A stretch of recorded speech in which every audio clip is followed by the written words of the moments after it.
ప్రస్తుత సమాజంలో మారుతున్న సాంకేతిక పరిజ్ఞానం వల్ల బెట్టింగ్ యాప్లు పలు రకాల మాదక ద్రవ్యాలకు బానిసలు అయితే బతుకు ఛిద్రం అవుతుందని పరవాడ డీఎస్పీ విష్ణు స్వరూప్ హితవు పలికారు.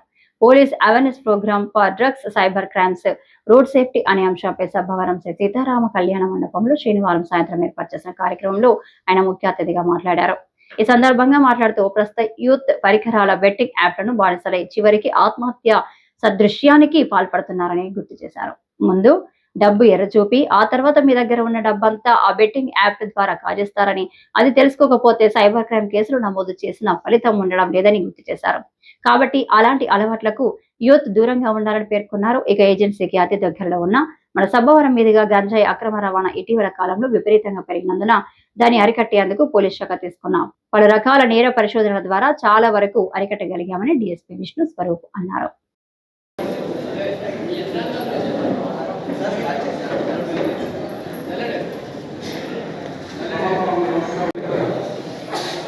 మిగతా రోజుల్లో ఏంటంటే దాని సక్సెస్ ఏంటో తెలుసు, దానికి ఏం కావాలో తెలుసు, దానికి ఆహారం ఎంత కావాలి, నివాసం ఎంత కావాలి, ఆశ ఏంటి, బాధ ఏంటి, దాని పూర్తిగా అవగాహన ఉంటాయి. కాబట్టి అది సూచన చేసుకుంటే జీవులు ఉంటాయి. మ్యాట్ ఏం కావాలి, డాల్ కావాలి, కొంత గేమ్ కావాలి, కుక్కకి ఏం కావాలి, ఆ ఫుడ్ కావాలి, కుక్కకి ఏదైనా ఈ జీవకోటి ప్రాణుల్లోనూ మట్టి ఒక్కడే సూసైడ్ చేసుకుంటున్నాడు. మిగతా ఏ జంతువు కూడా సూసైడ్ చేసుకోవడం లేదు. వాహనంలో బానిస అయితే మాత్రం ఖచ్చితంగా చెప్పాల్సింది ఏంటంటే అందరి డేటా మా దగ్గర ఉంది. ఖచ్చితంగా కేసు పని చేస్తాము, వాళ్ళు జైలుకి పంపిస్తాము. గాంజా జోలికి వెళ్ళవాలండి, అది ఒక వ్యసనము. ఆ వ్యసనం నుంచి మీరు బయటపడలేదు.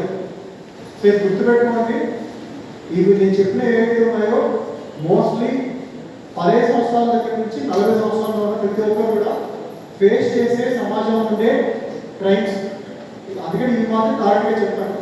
సో మిగతా వారి జనరల్గా మీకు ఏ విధమైన సహకారం కావాలన్నా అధికారం పోలీసు వాళ్ళు కావాలి, లేకపోతే పరవాడ సబ్ డివిజన్ నుంచి నేనున్నా, లేకపోతే మన SP officer, DPO SP officer దగ్గర స్టాఫ్ అందరూ కూడా మీకు సహకరించడానికి రెడీగా ఉంటారు. సో మీరు పోలీసు కంటే మీరు ఎప్పుడు భయపడటం ఉండండి. మీరు ఏ చిన్న ఇష్యూ ఉన్నా కానీ మీరు డైరెక్ట్గా పోలీసు నుంచి అప్రోచ్ అవ్వచ్చు. మీకు హెల్ప్ చేయడానికి రెడీగా ఉన్నాం. అది సైబర్ అవ్వచ్చు, గాంజా రిలేటెడ్ అఫెన్స్ అవ్వచ్చు, లేకపోతే మీ ఇంట్లో హెరాస్మెంట్ కావచ్చు, మీ ఇంట్లో ఉన్న లేడీస్ని హెరాస్మెంట్ చేయడం కావచ్చు, లేకపోతే ఉమెన్ హెరాస్మెంట్ కావచ్చు, ఏదైనా కావచ్చు. పోలీసులు మీకు హెల్ప్ఫుల్గా ఉంటారు. అది అందరికీ తెలిసిందే. రాత్రి పగలు మేము అన్ని దగ్గరలోకి వెళ్ళి రాత్రుల్లో కష్టపడి పట్టుకొని తీసుకొచ్చి 100 కేజీలు 1000 కేజీలు మేము పెట్టుకొని దాని మీద ఊరిలో దగ్గర నుంచి కొంతమంది ఎవరైతే డ్రగ్స్ సప్లై చేస్తాడో, ఎవరైతే యూజ్ చేస్తాడో వాటిని ఎంత అరెస్ట్ చేస్తే చూస్తే చూపించితే అంత ప్యాషన్. మేము సైకిల్ మీద వెళ్ళేటప్పుడే సైకిల్ ముందు లైట్ జాకెట్ రాత్రి మీద తగిలిపోతామని అడిగేవారు. మీరు మాత్రం నెత్తికి హెల్మెట్ పెట్టుకోరు, బండికి నెంబర్ పెట్టి తగ్గించుకోరు, పైన కొత్త ఉన్నారు.